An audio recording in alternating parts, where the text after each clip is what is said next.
आज नया topic start करते हैं, आर्टिकल्स।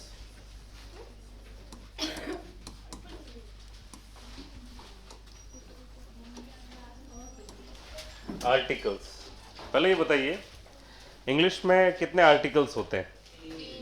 3। वैसे ग्रामर की लैंग्वेज में आर्टिकल्स 2 होते हैं, ए और एन एक ही है और द एक, ठीक है। ए एन में से एक कहाँ यूज होता है, एन कहाँ यूज होता है, ये साउंड पे डिपेंड करता है कि पीछे जो नाउन आ रहा है उसका साउंड कैसा है, ठीक है। तो पहले तो आर्टिकल्स का काम क्या है, आर्टिकल कहते किसे हैं? What is the definition of an article? Article की डेफिनेशन क्या है आपसे पूछा जाए तो? ऐसे आप आर्टिकल की डेफिनेशन कहीं पूछी नहीं जाएगी, लेकिन पता होना चाहिए। तो आर्टिकल्स वो वर्ड्स होते हैं जो ये दिखाते हैं कि नाउन जो है वो स्पेसिफिक है या जनरल है। मतलब कोई संज्ञा जो है वो कोई विशेष है या सामान्य है, ठीक है। तो पहले इसकी डेफिनेशन लिख लेते हैं। Articles are words which show whether the noun is general or specific।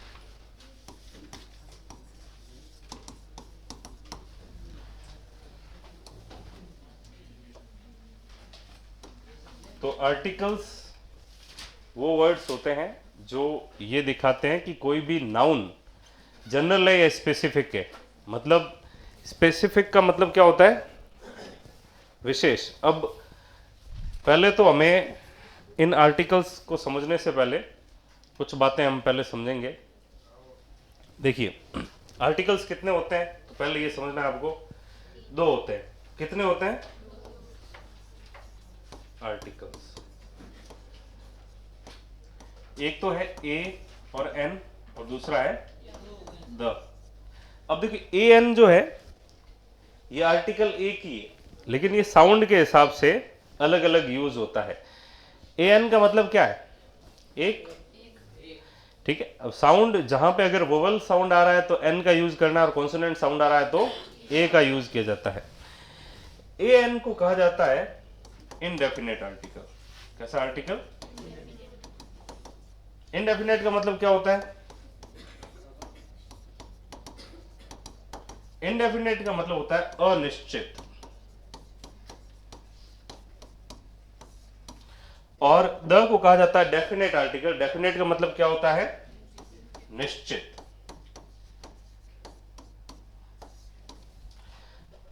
पहले मैं आपके ये कंसेप्ट क्लियर करता हूं कि डेफिनेट और इनडेफिनेट में क्या डिफरेंस है।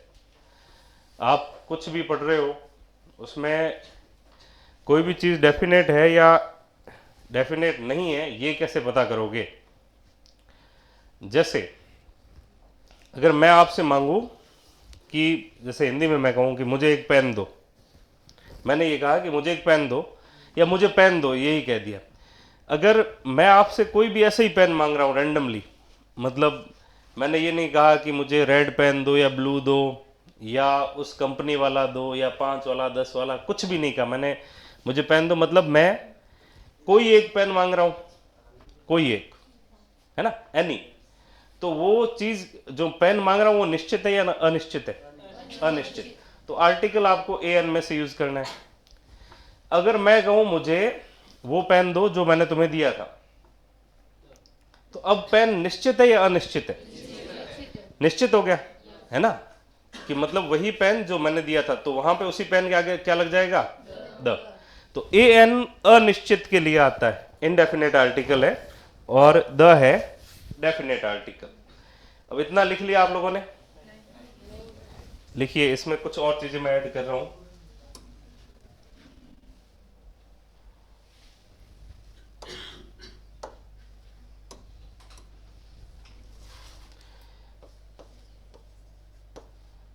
ए एन जो है ये 1 की वीक फॉर्म होती है।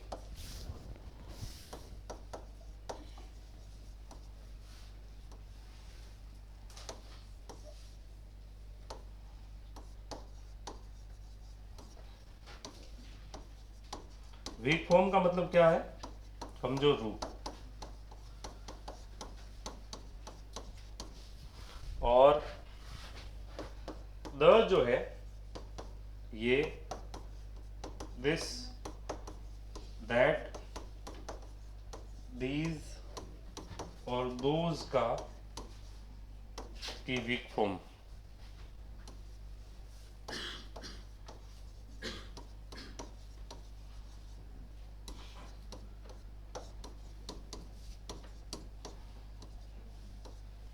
अब देखिए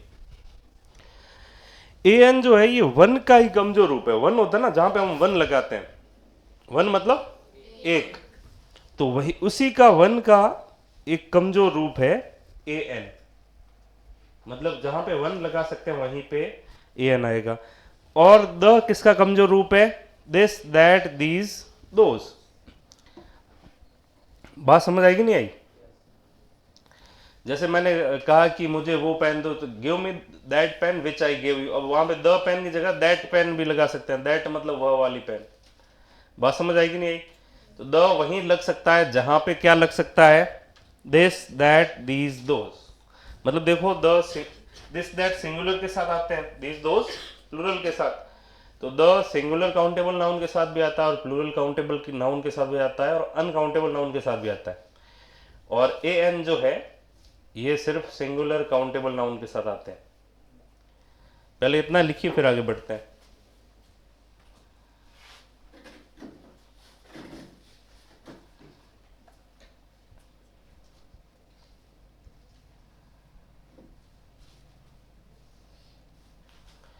पहले ये सबको समझ आ गया ना कि डेफिनेट और इनडेफिनेट में क्या डिफरेंस है?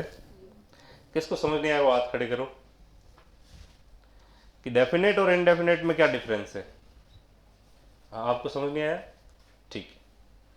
अब देखिए, अब मैं किसी को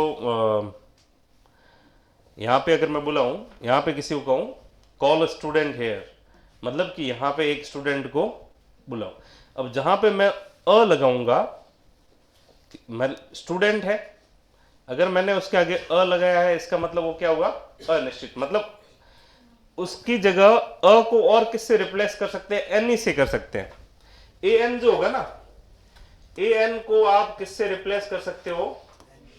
एन से। मतलब कोई, जहां पे ए एन लगा इसका मतलब होगा कोई एक, कोई। और जहां पे द लगा उसका मतलब होगा दिस दैट दीज दोज, मतलब वह वाला, मतलब फिक्स, एक निश्चित। जैसे अगर मैं कहूं यहां पे कोई बैठा हो, बोलूं कॉल अ स्टूडेंट हेयर, मतलब एक स्टूडेंट को यहां बुलाओ, इसका मतलब कोई एक, एनी वन।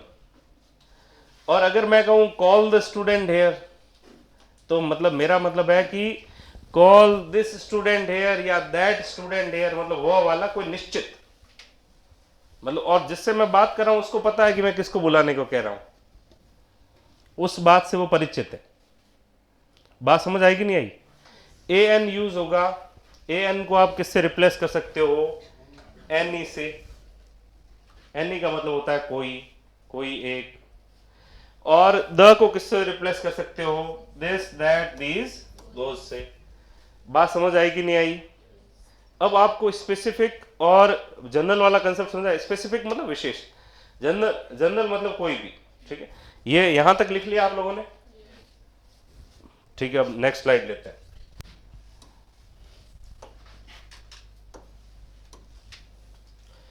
दूसरी चीज इसमें जो आपको ध्यान रखनी है वो पहले हम ए एन के यूजेस समझेंगे।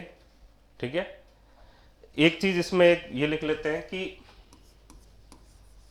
ए एन का यूज केवल सिंगुलर काउंटेबल नाउन से पहले होता है।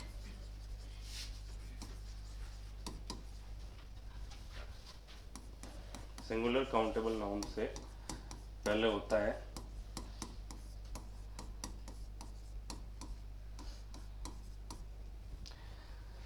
जबकि द का यूज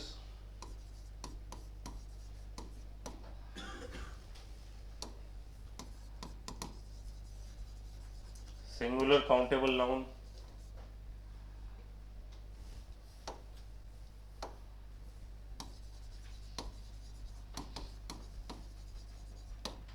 प्लूरल काउंटेबल नाउन,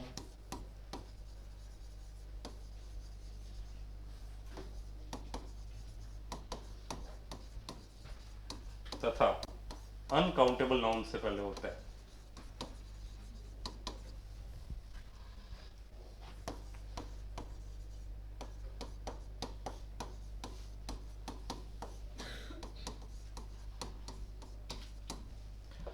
देखिए ए एन कहाँ आ सकता है, कोई भी सिंगुलर काउंटेबल, मतलब सिंगुलर मतलब एक वचन है, और काउंटेबल है मतलब जिसको आप काउंट कर सकते हैं, गिन सकते हैं। कोई भी एक वचन गिनने योग्य कोई नाउन है, संज्ञा, उसके साथ ही ए या एन में से लगेगा। और द सबके साथ आ सकता है, द सिंगुलर काउंटेबल के नाउन के साथ भी आ सकता है, मतलब एक वचन गिनने योग्य जो नाउन है उनके साथ भी आ सकता है। प्लूरल काउंटेबल है उनके साथ भी आ सकता है, बहुवचन है उसके साथ भी आ सकता है। और अनकाउंटेबल नाउन, अनकाउंटेबल मतलब जिसको आप काउंट नहीं कर सकते, जिसको गिन नहीं सकते, उसके साथ भी द आ सकता है। ये बात समझ आई? ठीक है, तो अब हम सबसे पहले समझेंगे ए एन के यूज।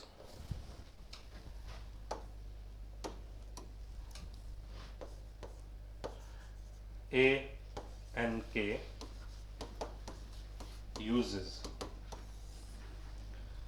ए एन के बारे में पहली बात देखिए, ए लगाएं या एन लगाएं, इसके लिए ऐसा है कि आपको ये देखना होगा कि इसके पीछे जो नाउन है, नाउन कौन से साउंड से स्टार्ट हो रहा है। पीछे जो नाउन आ रहा है वो अगर वोवेल साउंड से स्टार्ट हो रहा है तो एन का यूज करना है, और कॉन्सोनेंट साउंड से स्टार्ट हो रहा है तो ए का यूज करना है। यदि पीछे आने वाला नाउन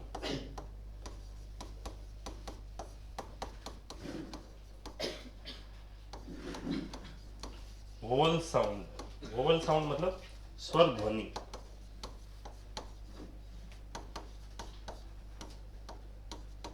से शुरू हो रहा है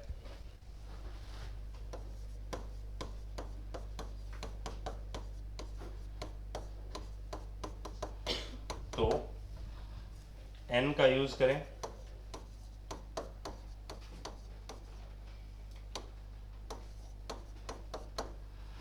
तथा यदि कॉन्सोनेंट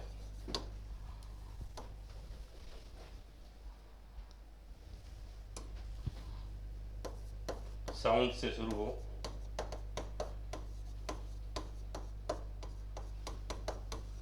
तो ए का यूज करें। देखिए इंग्लिश में वोवल्स कितने होते हैं? 5, ए ई आई यू यू, और बाकी के जो 21 है वो क्या है? कॉन्सोनेंट्स। लेकिन यहाँ पे बात किसकी हो रही है? साउंड की, ध्वनि की। दिख रहा है सभी को? यहाँ पे बात हो रही है साउंड की, ध्वनि की। मतलब यहाँ पे सिर्फ वो ए ई आई ओ यू लेटर्स नहीं देखने आपको, वहाँ पे साउंड कौन सा आ रहा है, उच्चारण करोगे तब अगर वहाँ पे साउंड वोवल का है तो एन का यूज करना है, और साउंड वहाँ पे अगर कॉन्सोनेंट का है तो ए का यूज करना है। ये लिखिए, इसके एग्जांपल्स ले रहे हैं।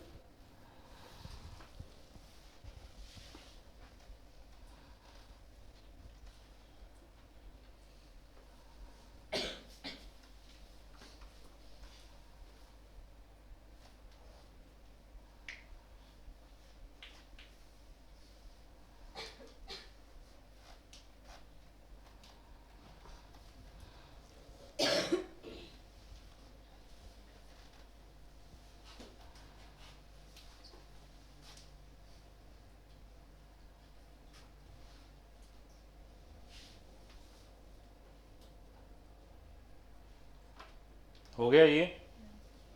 इसके करना हैंड रेज करिए, करिए जल्दी से।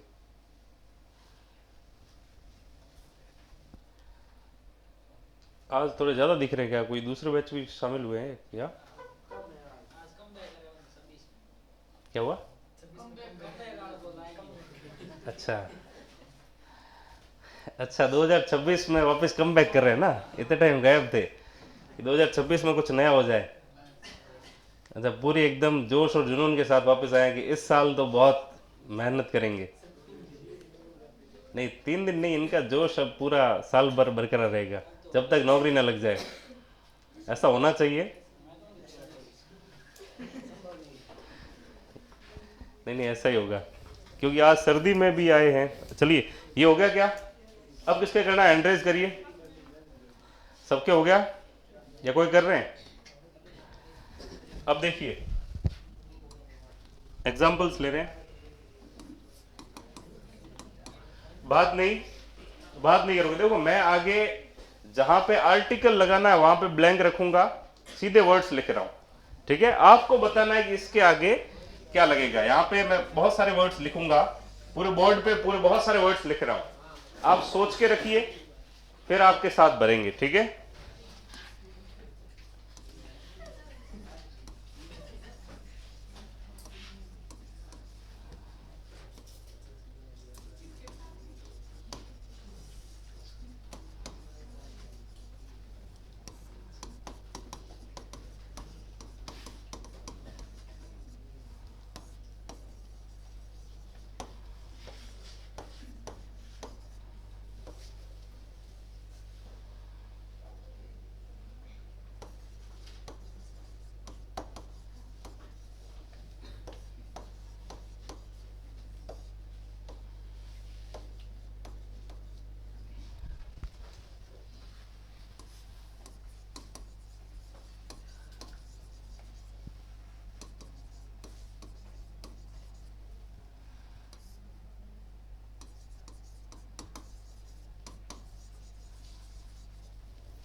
ये मैं बहुत सारे एग्जांपल्स लिख रहा हूँ, इसको पढ़ते रहिए और देखते रहिए कि किसमें क्या आएगा। उसके बाद मैं सबको एक्सप्लेन भी करूंगा।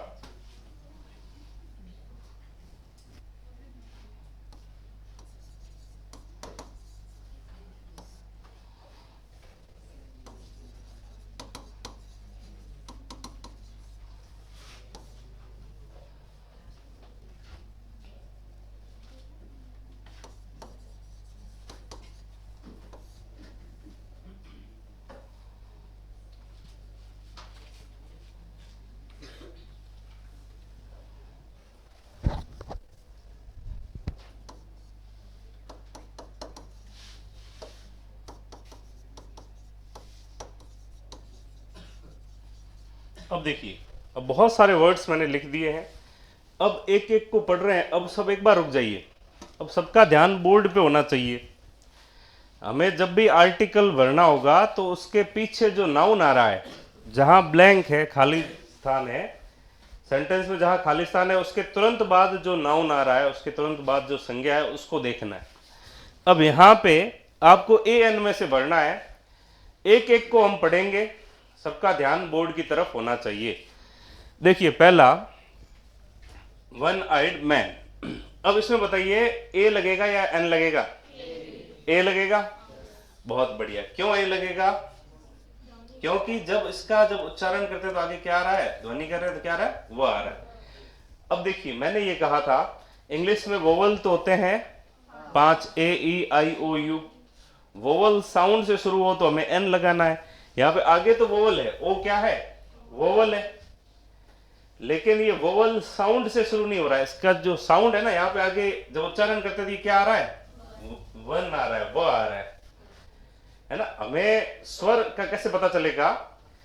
स्वर, अब अगर आप उसका हिंदी अनुवाद लिख दो और हिंदी में जो अ आ ई वाली लाइन है ना, वो स्वर वाली, उनमें से अगर कोई पहला लेटर आ रहा है तो आप आगे लगाओ एन। उसमें से नहीं आ रहा है तो आगे क्या लगाना है? ए। जैसे इसमें ये क्या आ रहा है? वन, वो आ रहा है। भले ही ये जो फर्स्ट लेटर है ये भले ही वोवल है, लेकिन आगे साउंड किसका आ रहा है? व का, इसलिए ए। फिर अम्ब्रेला सैलर, इस एन आएगा। क्यों? क्योंकि इसमें अम्ब्रेला अ से स्टार्ट हो रहा है, स्वर की ध्वनि है। फिर आईएएस ऑफिसर क्या आएगा? एन आएगा। बहुत बढ़िया। फिर इसमें क्या आएगा बताइए? क्या उच्चारण करते हैं इसको? बिल्कुल एन आएगा और इसको पढ़ते हैं एयर। एयर का मतलब क्या होता है? वारिस, उत्तराधिकारी।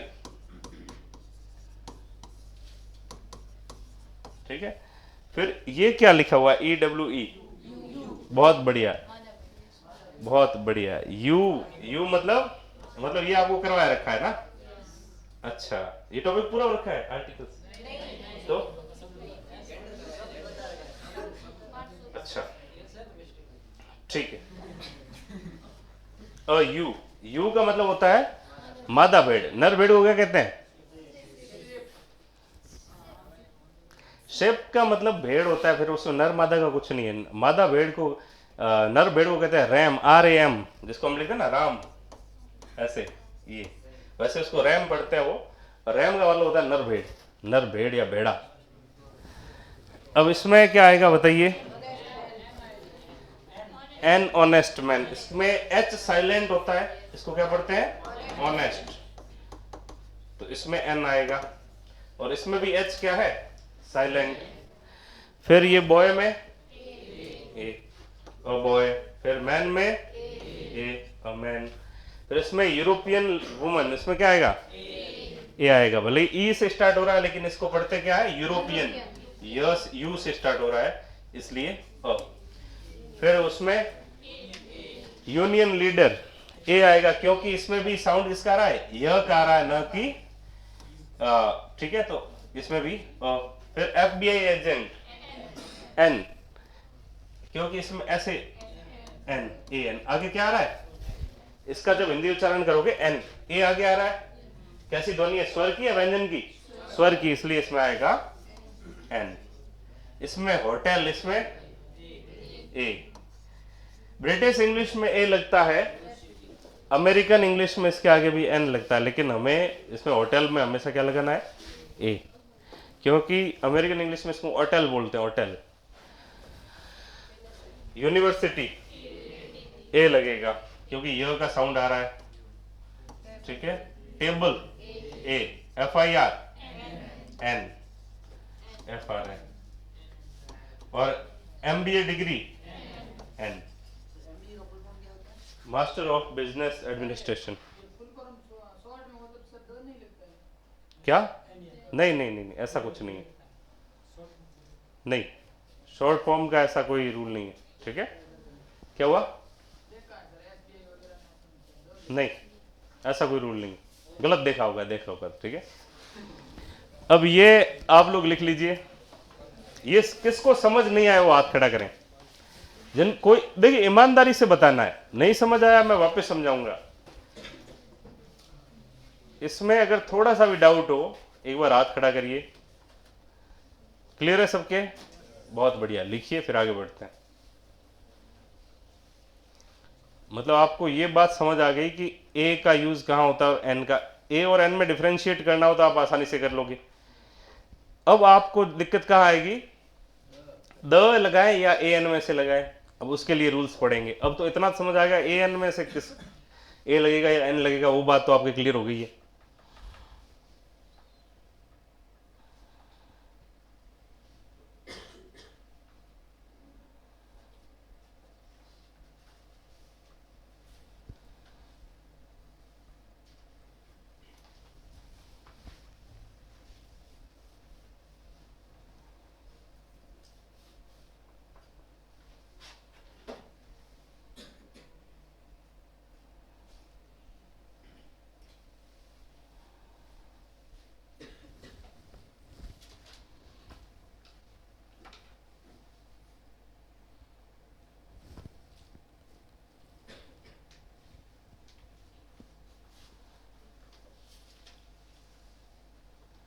लिख लिया सभी ने? लिखिए जल्दी से।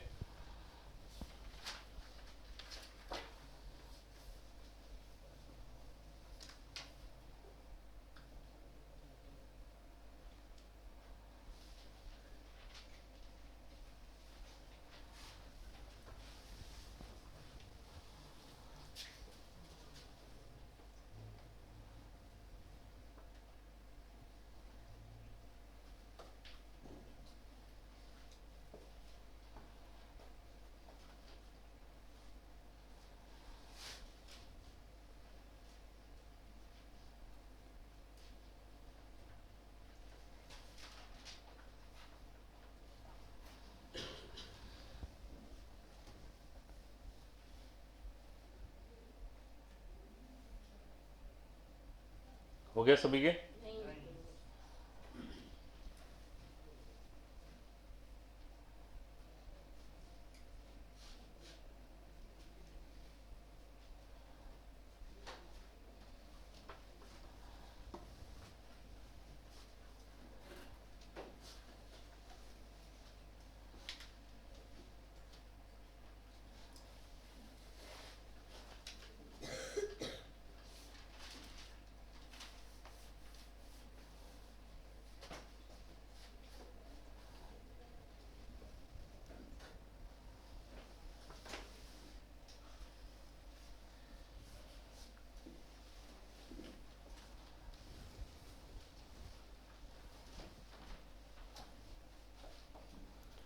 अब किसके करना है? हाथ खड़ा करिए,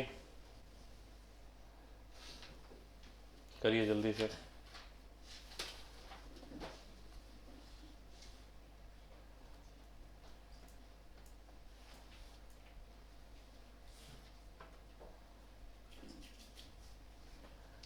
हो गया सभी के? ठीक है। अब देखिए कुछ और यूजेस।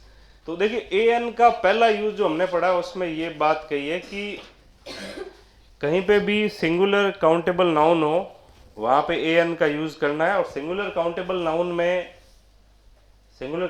में ए कहाँ आएगा, एन कहाँ आएगा, वो बात समझ आ गई आपके। अब दोनों का ही साथ में दूसरा है, इसमें लिखिए अन्य या अदर यूजेस लिख लेते हैं।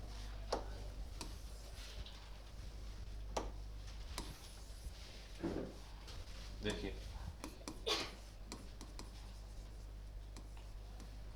अदर यूजेस,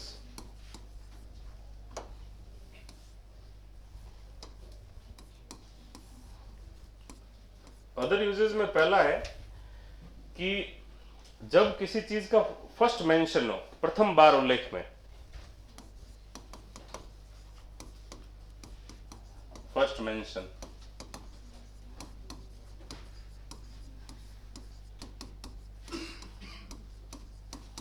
प्रथम बार उल्लेख में। अब ये फर्स्ट मेंशन क्या होता है? कोई भी चीज का पहली बार जब बात की जाए, जैसे अगर मैं एक लाइन बोलूं, I met a man outside, बाहर मैं एक व्यक्ति से मिला, the man was your uncle, और वो जो व्यक्ति था वो तुम्हारे अंकल थे। अब I met a man outside मतलब यहां पे मैंने पहले क्या लगाया? अ। क्यों? क्योंकि उस जिस टाइम एक व्यक्ति की बात की वो व्यक्ति क्या था? अनिश्चित। बात समझ आएगी? बाद में दूसरी बात करते ही वो क्या हो गया? निश्चित। जैसे आपने दूसरे ऐसे एग्जाम, ऐसी स्टोरीज भी सुनी होगी, जैसे स्कूल्स में स्टोरी राइटिंग लिखवाई जाती है ना, उसमें ऐसे लिखा जाता है जब भी पहली बार किसी का उल्लेख होता है, जैसे once upon a time there was a lion, एक बार की बात है, एक लॉयन था, लॉयन के आगे क्या लगाया? ए। फिर the lion was very hungry, दूसरी लाइन में आगे क्या लगा दिया? द। क्यों? पहली बार लॉयन क्या था? अनिश्चित की, एक बार की बात है, कोई एक शेर था। अब कोई निश्चित शेर की बात हो रही नहीं, कोई एक शेर था। अब दूसरी बार वह शेर बहुत भूखा था, अब उसी शेर की बात हो रही है जो जिसका उल्लेख हमने पहली लाइन में किया है, तो इसीलिए वो क्या हो गया? निश्चित। बात समझ आई? तो जब भी फर्स्ट मेंशन हो, फर्स्ट मेंशन में हमेशा आर्टिकल ए एन लगेगा और सेकंड मेंशन में द लगेगा। एग्जांपल्स जैसे आई बॉट अ बुक,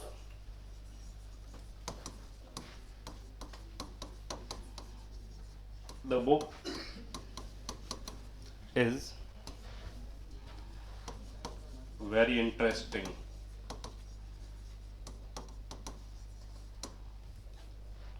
दूसरा, once there was a lion,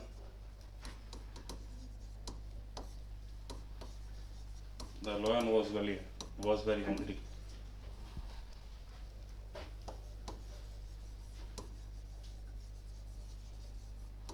अब देखिए यहाँ पे इनमें दो बार इनका उल्लेख हुआ है, दो बार मेंशन किया गया है। जब इसको फर्स्ट बार मेंशन किया गया तो आर्टिकल क्या लगा है? ए, और सेकंड बार क्या लगा है द। यहाँ पे देखिए लोयन को फर्स्ट बार क्या लगाया ए, बाद में द, क्योंकि पहली बार अनिश्चित था, इनडेफिनेट था, दूसरी बार उसको यूज करते ही वो क्या हो गया निश्चित। बात समझ आई कि नहीं आई? ये लिखिए, फिर अगला यूज लेते हैं।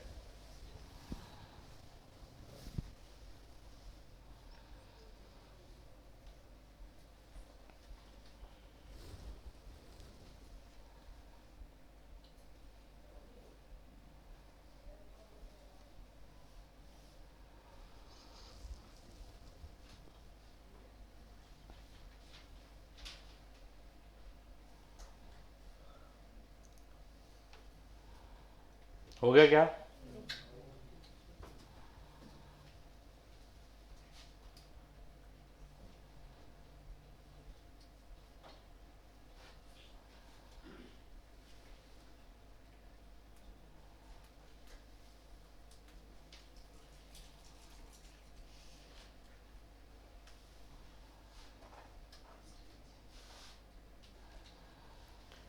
अब हो गया सभी के? कुछ कर रहे हैं अभी भी? ये समझ आया ना, ये फर्स्ट मेंशन का सभी को समझ आ गया? आपको समझ आ गया? बीच में व्हाइट शर्ट पहने हुए बैठे हो, ये रेड शर्ट के पीछे, आपको समझ आ गया? श्योर? राइट। क्या हुआ?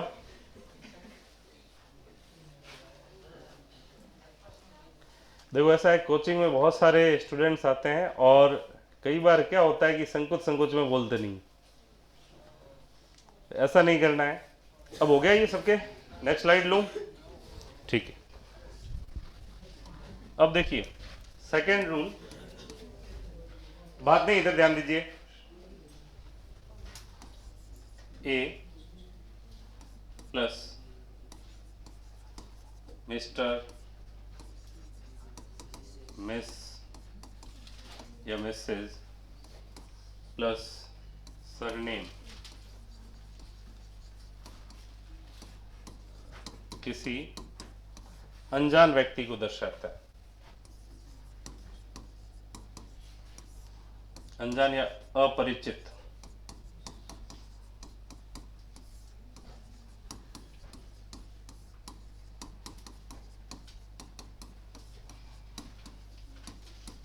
जैसे इंग्लिश में ये कहना हो ना कि कोई मिस्टर शर्मा बाहर आए हैं तुमसे मिलने, अब हम ऐसा कब कहेंगे कि कोई मिस्टर शर्मा तुमसे मिलने आए हैं? मतलब हम मिस्टर शर्मा से परिचित नहीं है। बात समझ आई कि नहीं आई? तो वैसे मैंने कहा था कि ए एन को और किससे रिप्लेस कर सकते हो, तो एनी से। एनी मतलब कोई। तो यहां पे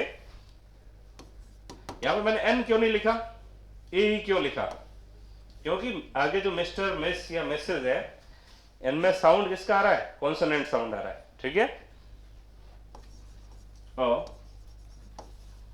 mister Sharma came to meet you.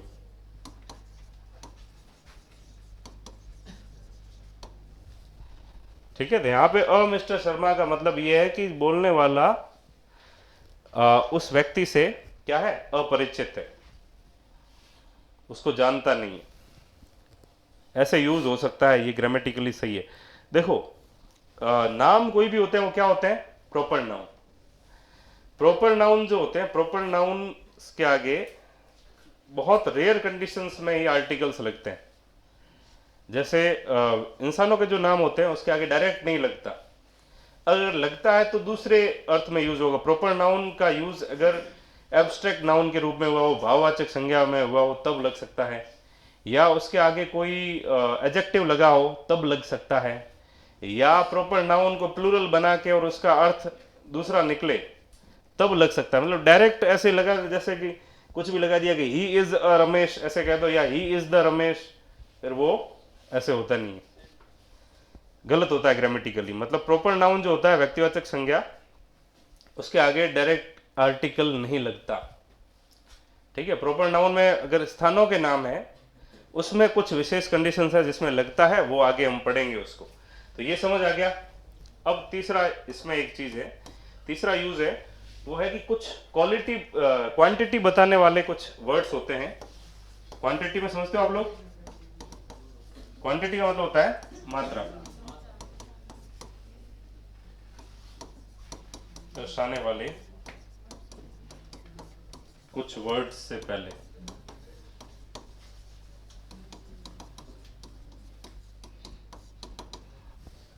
देखिए यहां पे मैं सीधे वर्ड्स ले रहा हूं कि ये वर्ड्स अगर आ जाए तो इसमें से आपको ए एन में से लगाना, जैसे लॉट ऑफ के आगे हो तो अ लॉट ऑफ होता है, ठीक है।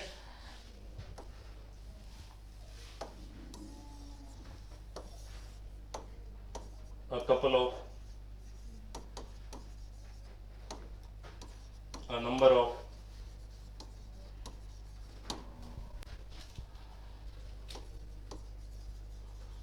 A great many, a good many, a great deal of,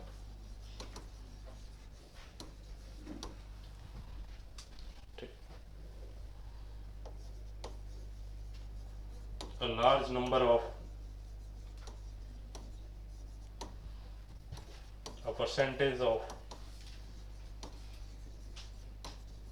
देखो ऐसे वर्ड्स जब भी दे रखे हो, मतलब इनके आगे अगर ब्लैंक दे रखा हो, ए एन द में से लगाना हो तो इनमें से आपको ए एन में से लगाना है, और ज्यादातर के आगे ए ही है क्योंकि साउंड कॉन्सोनेंट साउंड आ रहा है।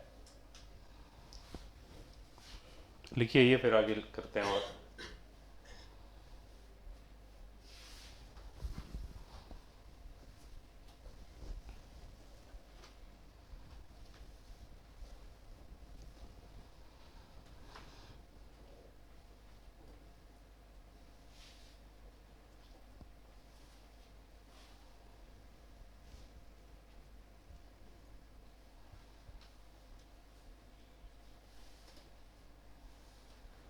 हो गया ये।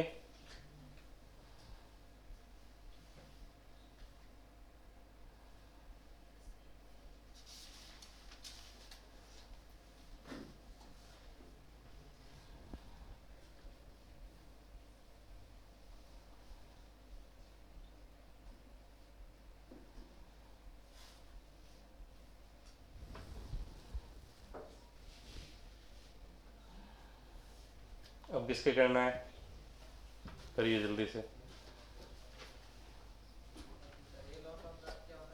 अ लॉट ऑफ मतलब बहुत अधिक संख्या में या बहुत अधिक मात्रा में, दोनों के लिए आता है ये। और इसको लॉट्स ऑफ लिखो तब भी सही है, और अ लॉट ऑफ लिखो तब भी सही है। आगे अ लगेगा तो लॉट के पीछे एस नहीं लगेगा, आगे ए एन नहीं लगाओ तो पीछे लॉट के पीछे एस लगाना पड़ेगा, लॉट्स ऑफ, दोनों सही होते हैं। हो गया सबके?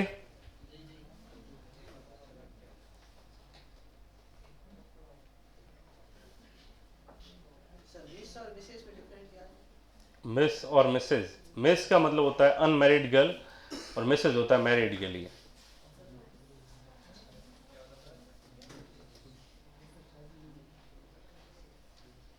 हो गया ये?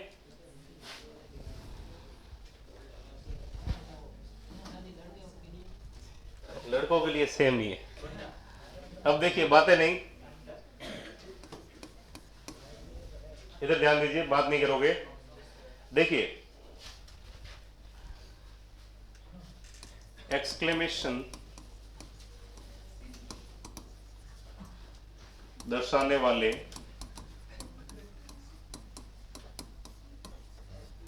कुछ एक्सप्रेशन से पहले,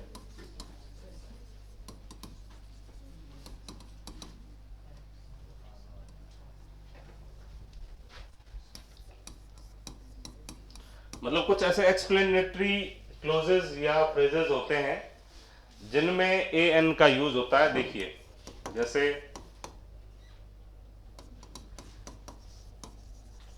व्हाट अ ब्यूटीफुल ड्रेस। अब यहां पे क्या लगा है, अ, ठीक है।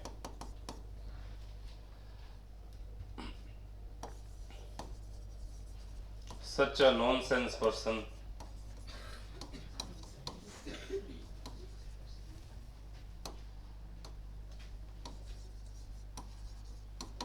अब यहाँ पे सच क्या क्या लगा अ। तो ए एन ऐसे कुछ एक्सक्लेमेशंस दिखाने के लिए, एक्सक्लेमेटरी वर्ड्स जो आते हैं वहाँ पे भी अगर कोई ब्लैंक दे रखा हो, ऐसे व्हाट, सच, इनके पीछे ये लगते हैं। यहाँ पे द नहीं आ सकता, ठीक है। ये लिखिए, इसमें अगर आएगा तो ज़्यादातर व्हाट में से ही पूछा जाता है और पीछे एक्सक्लेमेटरी साइन भी होगा। अब ए एन के तो यही यूजेस है, ए एन में अलग कुछ नहीं है। अब हम लेते हैं द को। द में बहुत ज़्यादा यूजेस है। ये लिखिए, फिर द के यूजेस स्टार्ट करते हैं।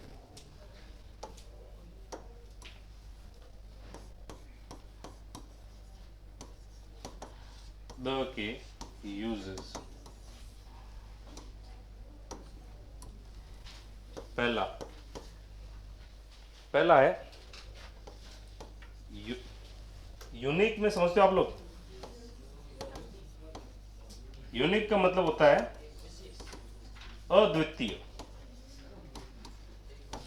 अद्वितीय का मतलब क्या होता है? जिसके समान दूसरा ना हो।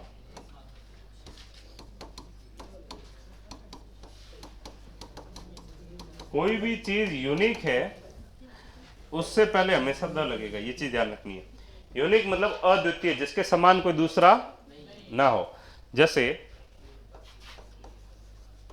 The sun, the moon, the earth, ठीक है। फिर द जुपिटर,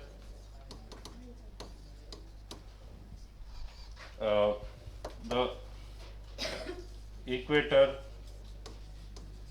ये अद्वितीय हो गई, जिनके समान कोई दूसरा नहीं है, ठीक है। ये लिखिए,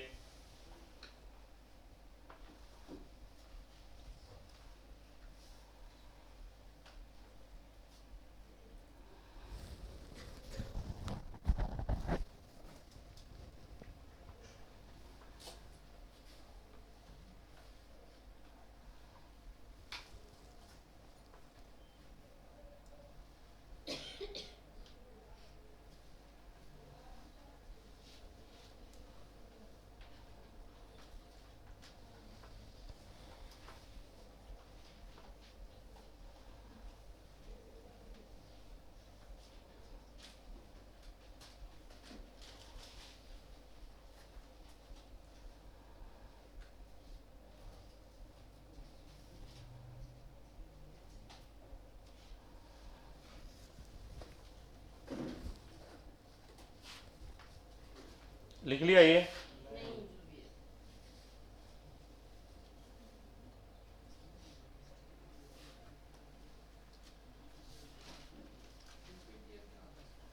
क्या? जुपिटर? जुपिटर ग्रह का नाम है। बुध, बुध को कहते हैं ग्रह, ग्रह। और इक्वेटर होता है या भूमध्य रेखा। भूमध्य रेखा पढ़ी है ना आपने, इक्वेटर।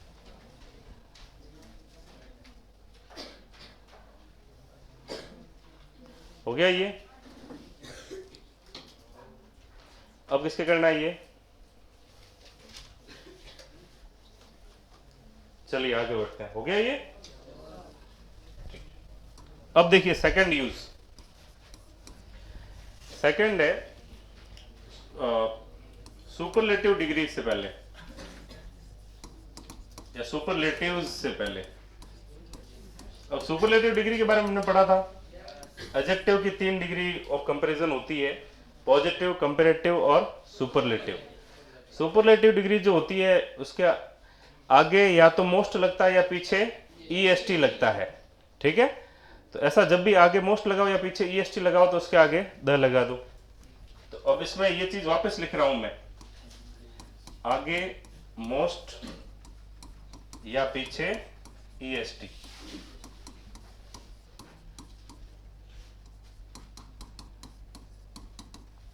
ऐसा जब भी हो, आगे मोस्ट लगाओ या पीछे ईएसटी लगाओ तो वो सुपरलेटिव डिग्री होती है और उसके आगे हमेशा द लगाना है। जैसे he is the most intelligent student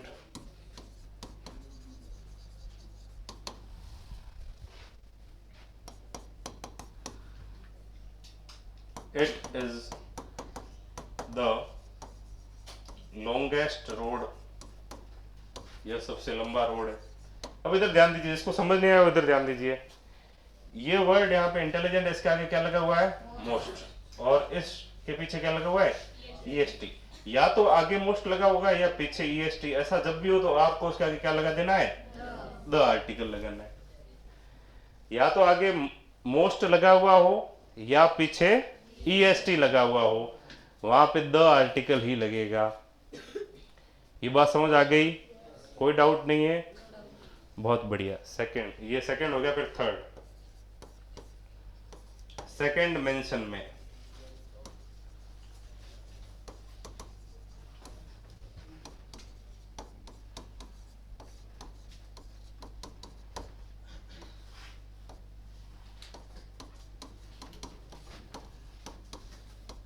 अभी हमने इस बात को पढ़ा था, वही बात मैंने एक लिखी, एक ही एग्जांपल लूंगा इसका, क्योंकि इस चीज को वहां पे हम समझ चुके हैं कि फर्स्ट मेंशन में किसी भी चीज का प्रथम बार उल्लेख होता है तो कौन सा आर्टिकल लगता है, ए या एन। और सेकंड मेंशन में क्या लगेगा, द। आगे हर बार द लगेगा, सेकंड मेंशन हो, थर्ड हो, फोर्थ बार, आगे हर बार जितनी बार उल्लेख होगा वो द, क्योंकि फिर वो निश्चित हो जाएगा। ठीक है,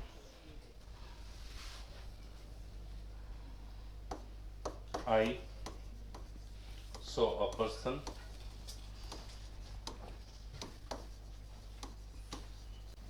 the person was your uncle.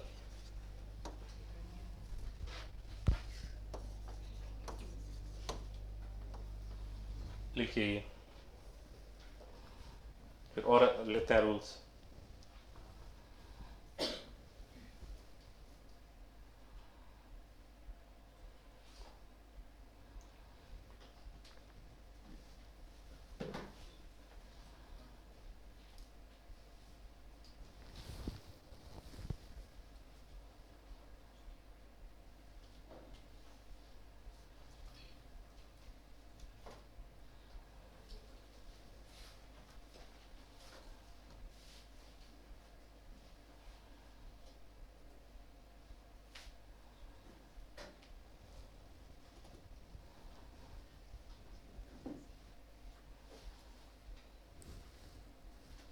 हो गया ये,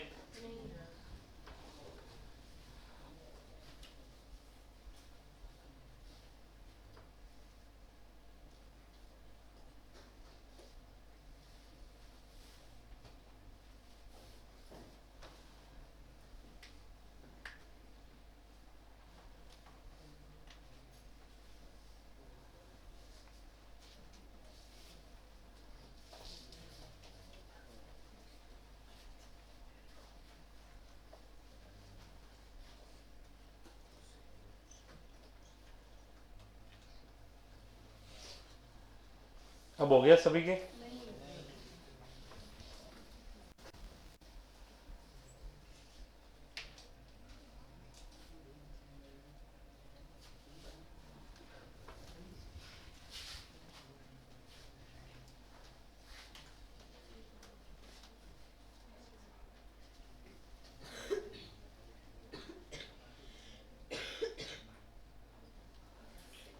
बातें नहीं, पीछे बातें नहीं। अब हो गया सबके, ठीक। अब देखिए फोर्थ यूज, जब किसी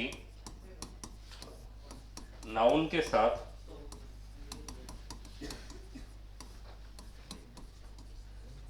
क्लोज या फ्रेज जोड़कर,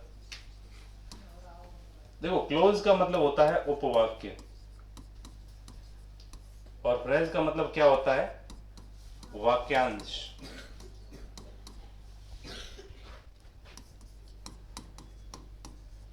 जोड़कर उसे डेफिनेट बना दिया जाए।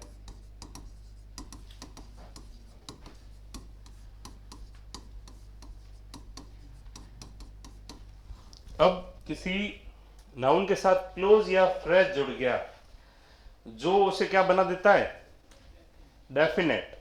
जैसे अब मैं यहां पे कुछ एग्जांपल्स ले रहा हूं, पहले द की जगह खालिस्तान रखूंगा।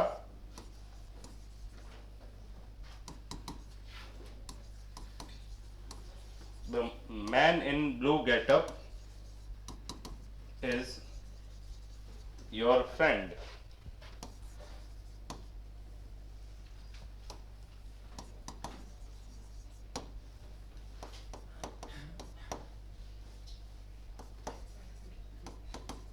He is person whom you invited.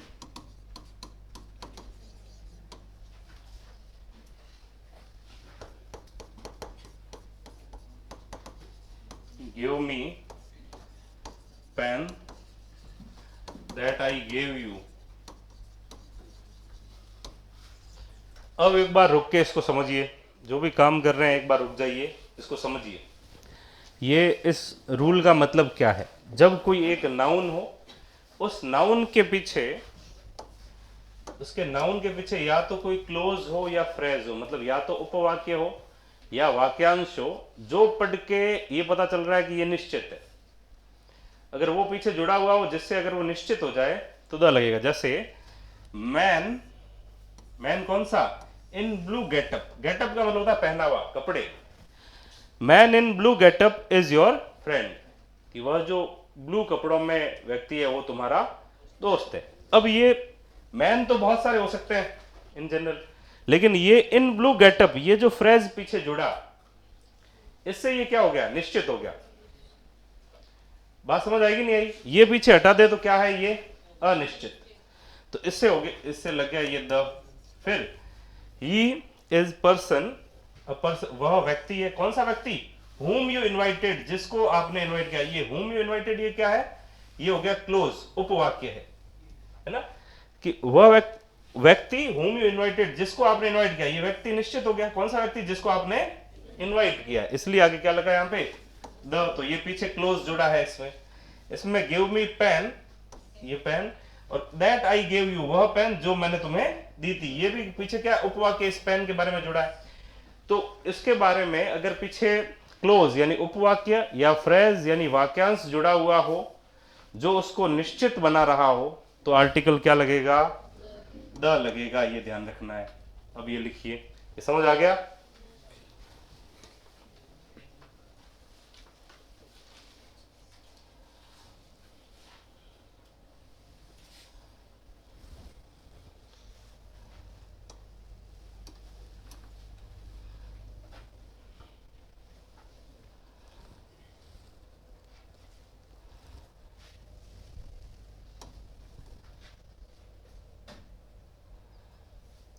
अब देखिए इसके नीचे मैं नेक्स्ट फिफ्थ रूल भी लिखवा रहा हूं।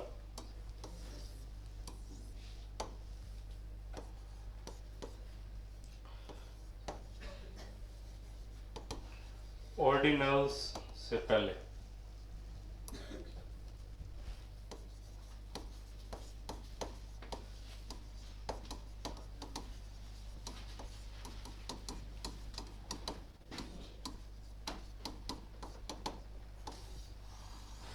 देखो, नेक्स्ट रूल है ऑर्डिनल से पहले। एक तो होता है कार्डिनल नंबर 1 2 3 4, ये सब 1 2 3 4 ये होते हैं ना, इनको इंग्लिश में कहते हैं कार्डिनल नंबर। क्या कहते हैं, कार्डिनल नंबर।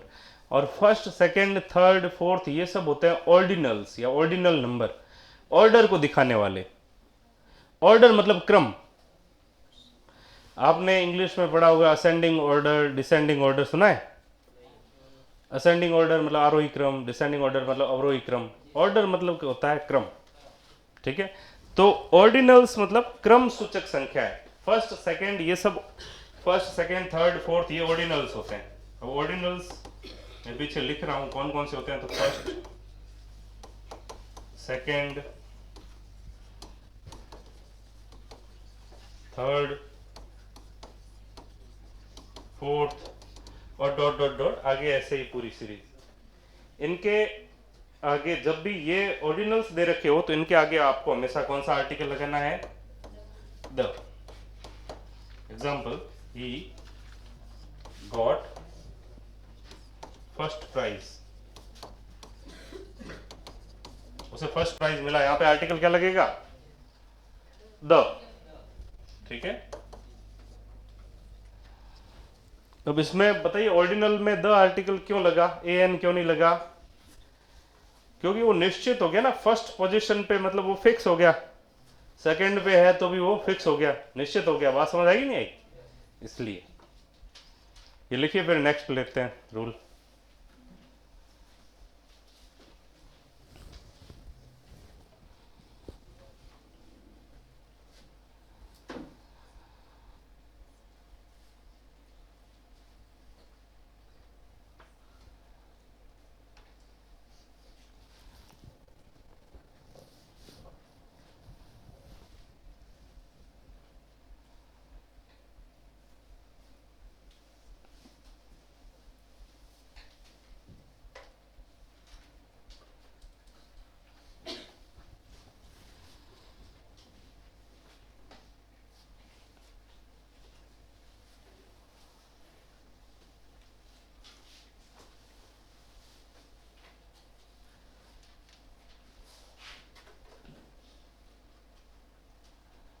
देखिए हो गया ये।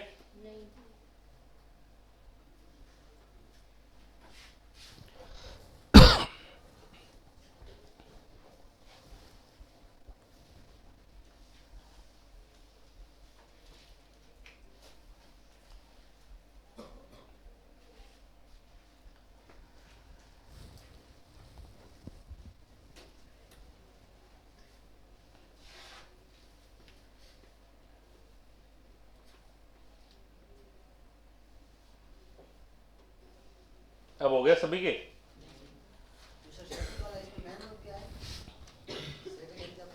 हाँ हाँ, इज है मेन वर्ब का काम कर रहा है। इनवाइटेड वो सेकंड क्लोज की, ये फर्स्ट क्लोज की, दो क्लोज है ना। क्लोज में समझते हो उपवाक्य, क्लोज की विशेषता होती है उसमें सब्जेक्ट और वर्ब होती है। इसमें ये सब्जेक्ट है, इसकी वर्ब ये है, इसमें यू सब्जेक्ट है, इसकी वर्ब ये है। ठीक है, हो गया ये सबके? ठीक है, अब देखिए 6। अब मैं कुछ कंट्रीज के नाम लिख रहा हूँ, कंट्रीज के भी है और कुछ सिटीज के भी है जिनके आगे द लगता है। जनरली कोई भी कंट्री का नाम आ जाए तो आपको आर्टिकल नहीं लगाना है। कुछ कंट्रीज के ही ऐसे नाम है जिनमें लगते हैं, उनकी क्या विशेषता है? तो इसमें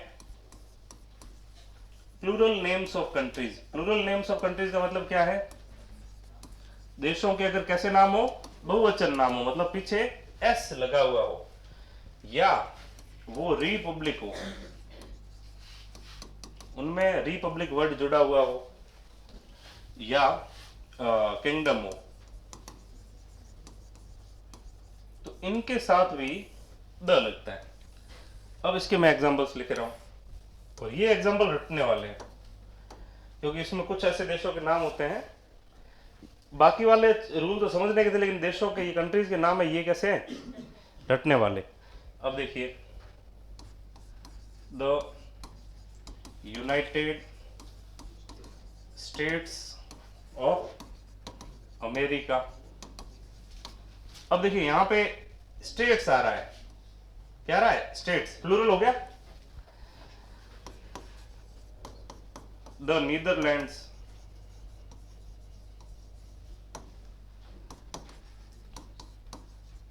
the Philippines, the Maldives,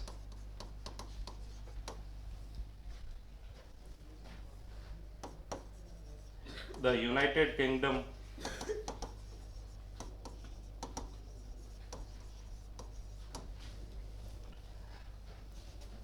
the United Arab Emirates,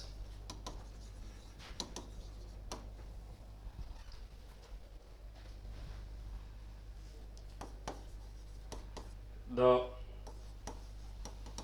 Dominican Republic,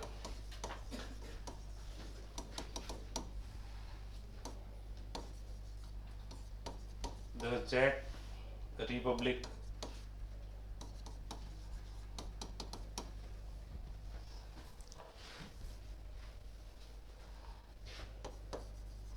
the Hague,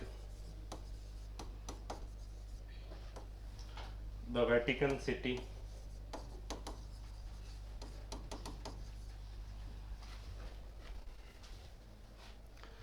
अब एक बार इसको समझ लीजिए।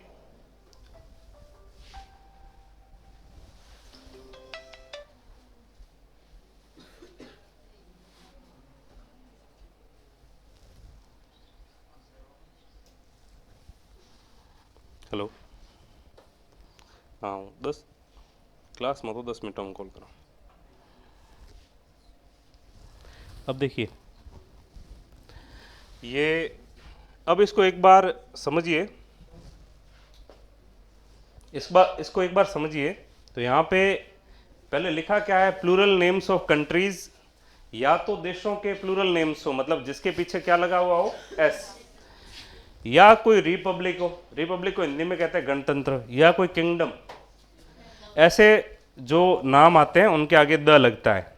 इसमें कुछ ऐसे भी हैं जो ना प्लूरल नेम है ना किंगडम है, फिर भी द लगता है, लेकिन वो रटने वाला, ध्यान रखना है, वो आपको याद ही करना पड़ेगा। बाकी क्योंकि इसमें कोई तरीका नहीं है, क्योंकि आप दूसरे कंट्रीज के नाम दे दिए और आप सीधा द ए एन कुछ लगा दोगे तो गलत हो जाएगा।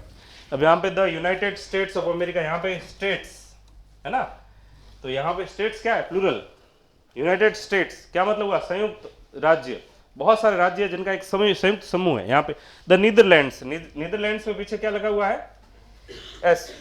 द फिलीपींस, पीछे क्या लगा हुआ है एस। फिर द मालदीव्स, मालदीव्स के पीछे क्या लगा हुआ है एस।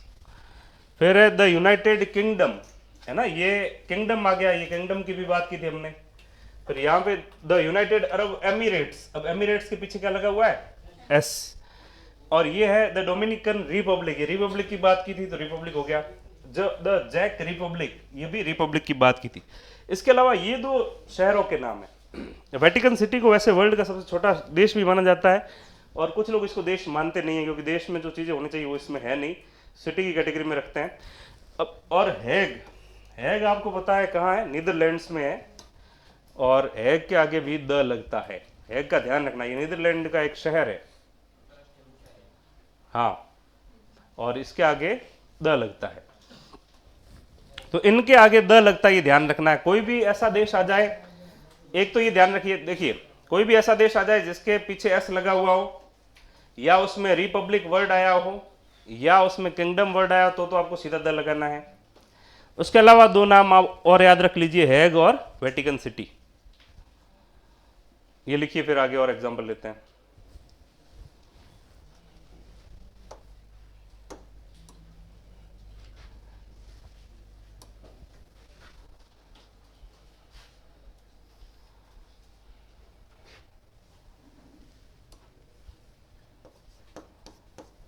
अब देखिए, अब ओनली वर्ड जब भी आ जाए, ओनली से पहले हमेशा द का यूज होता है, ध्यान रखना। जब भी ओनली वर्ड आ जाए तो उससे पहले क्या लगाना है the.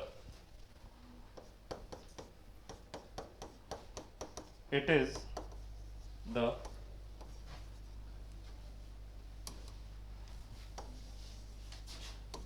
Only way to get money. अब यहां पे इसमें बहुत ज़्यादा समझने को कुछ नहीं है। ओनली वर्ड हो, ओनली शब्द दे रखा हो, ओनली के आगे ब्लैंक दे रखा हो, तो ओनली के आगे क्या लगेगा द। क्यों लगेगा ओनली वाले में, क्योंकि वह एक मात्र है, निश्चित हो गया, एक मात्र ओनली हो गया, क्या होगा केवल हो गया, निश्चित हो गया, फिक्स हो गया, और निश्चित होते क्या लगता है द। ठीक है,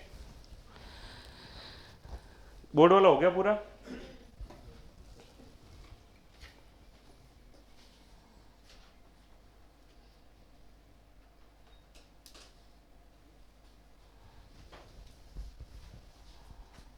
साढ़े 3 तक है ना क्लास, हो गया टाइम। आज आपकी वो पहले वाली क्लास थोड़ी लंबी कर दी। चलिए बाकी कल करते हैं।